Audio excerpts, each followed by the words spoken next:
What if I told you that the most dangerous person in any room isn't the one shouting and causing drama, but the quiet empath sitting in the corner who has finally reached their limit? Stay with me, because what Carl Jung discovered about the human psyche will shatter everything you think you know about empaths forever. There's a sleeping giant inside every empath, and when it finally awakens, it becomes the narcissist's worst nightmare. You see, most people think empaths are easy targets, soft, forgiving, endlessly patient. But Jung's research revealed something far more complex and, frankly, absolutely devastating. Here's what manipulators don't understand about empaths. And trust me, by the end of this, you'll never look at quiet strength the same way again. According to Carl Jung, every human being carries within them both light and shadow. But here's where it gets dangerous. Empaths suppress their shadow longer and deeper than anyone else, while others express their darkness in small daily doses through petty arguments, passive aggression, or minor rebellions. Empaths push it down, contain it, ignore it completely. They think they're being noble. They think they're taking the high road. They believe that by absorbing others' pain and never retaliating, they're somehow morally superior. But Jung discovered something absolutely chilling about this process. The shadow doesn't disappear when you ignore it. It accumulates, it grows, it ferments in the depths of the psyche like psychological dynamite waiting for the right moment to explode. Jung called this phenomenon shadow accumulation, and he warned that those who suppress their darkness the longest often experience the most dramatic psychological reversals when it finally emerges. The empath who has spent years being the peacemaker, the understanding one, the eternal forgiver, is unknowingly building a reservoir of untapped power that will eventually demand recognition.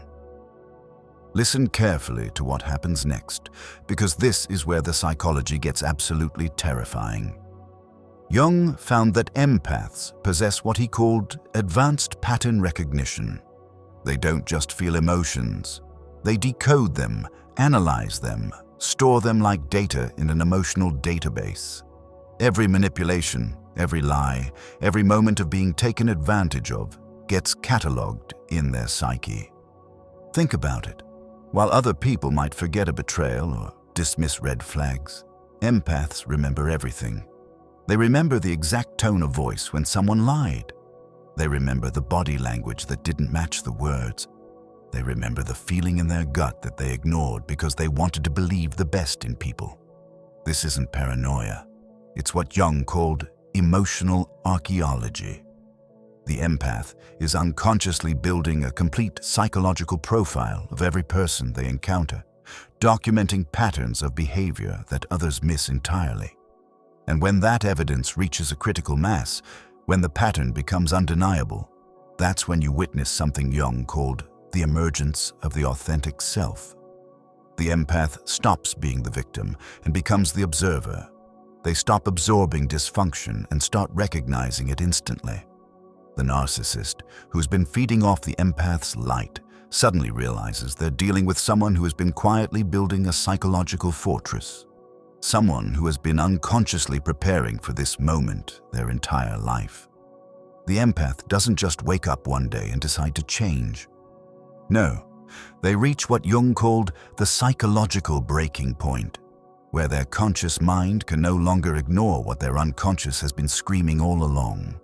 And here's where it gets absolutely mind-blowing. Carl Jung discovered that there comes a moment in every person's life when they must confront their authentic self. He called this process individuation. For most people, this happens gradually, if at all. But for empaths who have been betrayed, this process explodes into existence like a psychological earthquake. The pain becomes a catalyst for what Jung termed psychological rebirth. Here's what Jung understood that most people miss. Emotional sensitivity isn't a weakness. It's a sophisticated early warning system. Empaths have been unconsciously training themselves to detect deception, to sense incongruence, to feel the energy behind people's words and actions. But here's the twist that Jung discovered. Empaths often ignore their own internal alarm system because they've been conditioned to prioritize others' comfort over their own safety. They feel the danger, but they override it. They sense the lie, but they choose to believe. They recognize the manipulation, but they make excuses for it. This creates what Jung called psychological dissonance, a split between what they know and what they allow. And this split can only last so long before something has to give. And when betrayal finally forces them to trust their own perceptions over someone else's gaslighting, that's when the mask falls off completely. Jung observed that this is the moment when empaths stop reflecting other people's projections and start revealing truth. They stop being mirrors and become spotlights. They see through the charm, the manipulation, the false apologies, with crystal clarity. It's like watching someone put on glasses for the first time.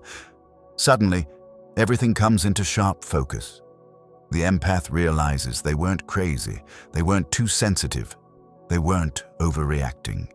They were right all along. But here's where it gets absolutely terrifying for the narcissist. The empath doesn't just see the truth, they become immune to lies. They reach what Jung called psychological autonomy, complete ownership of their emotional world. They stop seeking external validation to know their worth. They stop requiring others' approval to trust their own perceptions. They become what Jung termed individuated, complete unto themselves.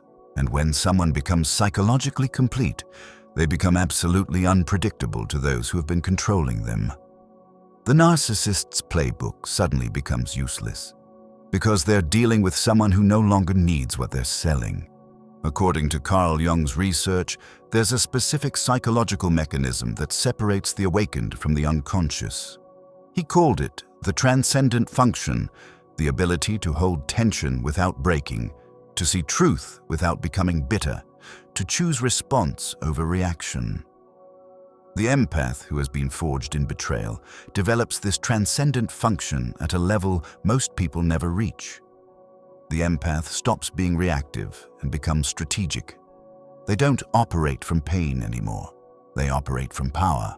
They don't chase. They don't explain. They don't fight for relationships that drain them. They simply decide, and then they act.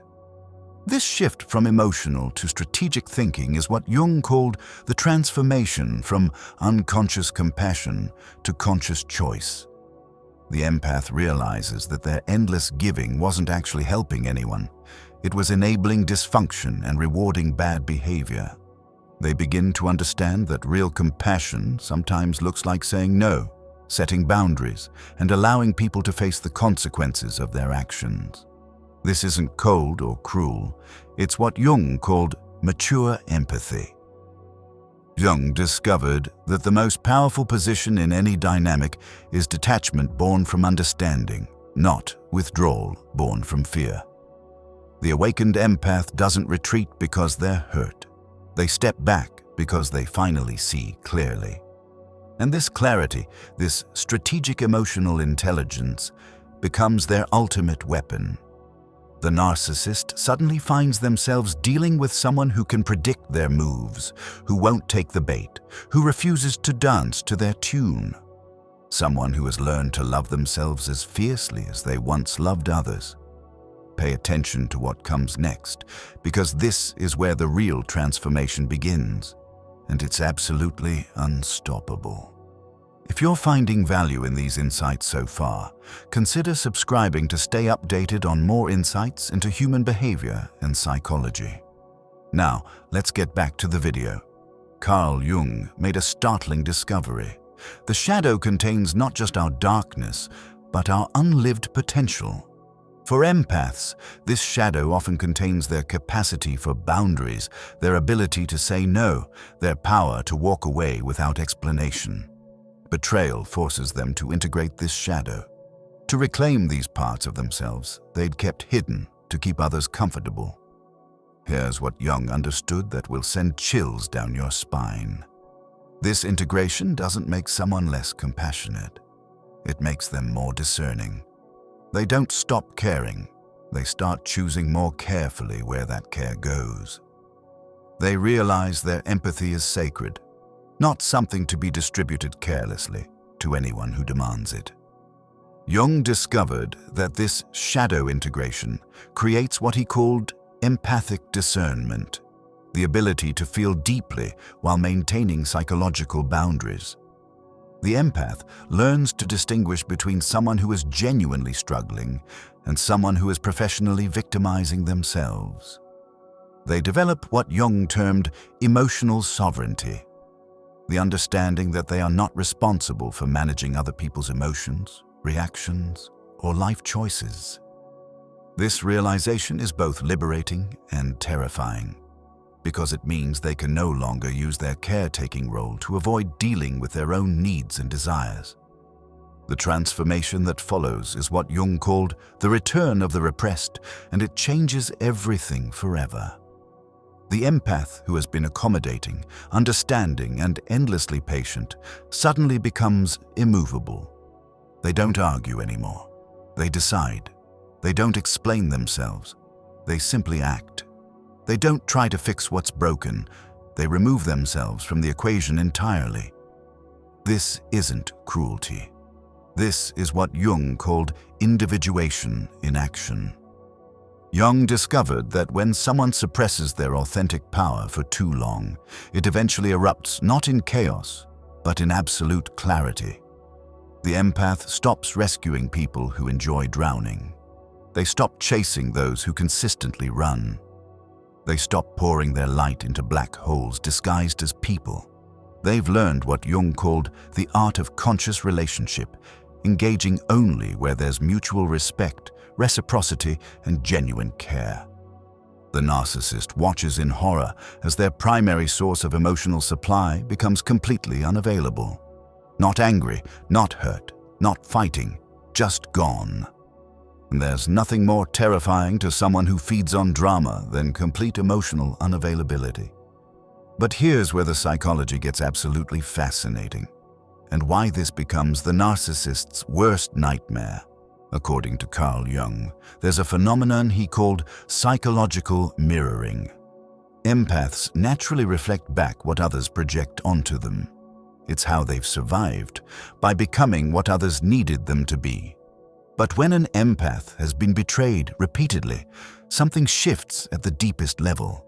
They stop reflecting and start revealing. The awakened empath begins to mirror truth instead of absorbing dysfunction. They watch the patterns play out with crystal clarity, but instead of getting caught up in the drama, they reflect it back, not with malice, but with unwavering honesty. And truth, Jung discovered, is the most devastating weapon against deception. The narcissist suddenly finds themselves face to face with someone who can't be manipulated, can't be controlled, can't be broken again. Someone who sees their tactics for exactly what they are and refuses to play the game. Jung observed that this mirroring reversal creates what he called psychological accountability. The empath stops making excuses for bad behavior and starts reflecting it back in its raw, unfiltered form. They don't absorb the toxicity anymore. They let it bounce right back to its source. When the narcissist tries to gaslight them, the empath simply states the facts without emotion. When they try to guilt-trip them, the empath reflects back the manipulation attempt without taking the bait. When they try to create drama, the empath responds with calm clarity that exposes the chaos for what it really is. Jung observed that manipulators rely on predictable reactions. They need you to chase, to explain, to fight for the relationship. But when an empath reaches psychological sovereignty, they become immune to these tactics. They stop playing the game entirely. They become what Jung called a force of nature, not destructive, but unstoppable. Not aggressive, but absolutely certain. This is the moment when the narcissist realizes they've awakened something they were never prepared to face. Someone who has learned to love themselves as fiercely as they once loved others. And here's something you might not expect about the final transformation. Carl Jung said that the most dangerous individuals are not those who act from unconscious wounds, but those who have transformed their wounds into wisdom. The fully awakened empath embodies this perfectly. They've been to the depths of human cruelty and emerged not broken, but refined. They understand manipulation because they've survived it. They recognize gaslighting because they've escaped it. They can spot emotional vampires because they've been drained by them. This isn't paranoia. It's what Jung called hard-earned discernment. Here's the final piece that makes them absolutely magnificent. Jung discovered that true strength isn't the absence of sensitivity, it's sensitivity refined by wisdom. The individuated empath embodies this paradox perfectly. They feel deeply, but love selectively. They understand completely, but engage cautiously. They forgive fully, but forget never. They've mastered what Jung called appropriate response, being gentle with those who deserve it and firm with those who require it. The end result is something Jung called the individuated empath, and they're the most powerful force you'll ever encounter. They don't seek revenge because they've transcended the need for it. They don't need to prove their worth because they know it intimately. They don't fear being alone because they've learned to be excellent company for themselves.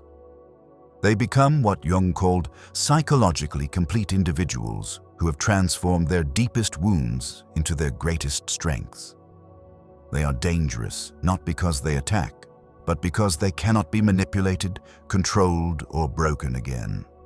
And that, according to Carl Jung's lifetime of research, is the most terrifying thing a narcissist can face. Someone who has learned to love themselves as fiercely as they once loved others. The empath's journey from victim to sovereign isn't just personal transformation. It's what Jung called the hero's journey of the psyche. They descend into darkness, face their shadows, integrate their power, and emerge not just healed, but holy. Jung discovered that suffering, when consciously embraced and psychologically processed, becomes the raw material for wisdom. The empath who has walked through fire doesn't just survive. They become the light that guides others out of their own darkness.